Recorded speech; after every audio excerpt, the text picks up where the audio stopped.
നമസ്കാരം. ജാതക കഥകളിലെ 24-ാമത്തെ കഥ കുറുക്കനും സിംഹങ്ങളും. ബോധിസത്വൻ സിംഹങ്ങളുടെ രാജാവായി കഴിയുകയാണ്. വെള്ളി കൊണ്ടുള്ള ഗുഹയിലാണ് താമസം. അതിനടുത്ത് തന്നെ മറ്റൊരു ഗുഹയിൽ കുറുക്കനുമുണ്ട്. ഒരു ദിവസം വലിയ മഴ പെയ്തു.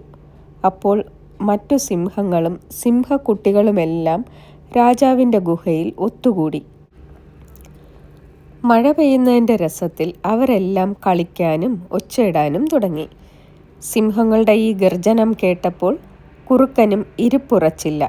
അവനും കുത്തിയിരുന്ന് ഓലിയിടാൻ തുടങ്ങി. അതു കേട്ട് അടുത്തുള്ള മറ്റു കുറുക്കന്മാരും ഒപ്പം കൂടി.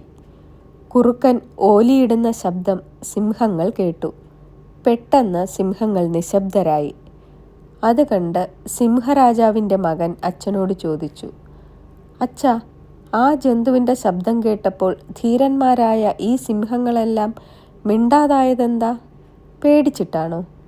അപ്പോൾ സിംഹം പറഞ്ഞു, "മോനെ, കുറുക്കനാണ് ആ ശബ്ദമുണ്ടാക്കിയത്.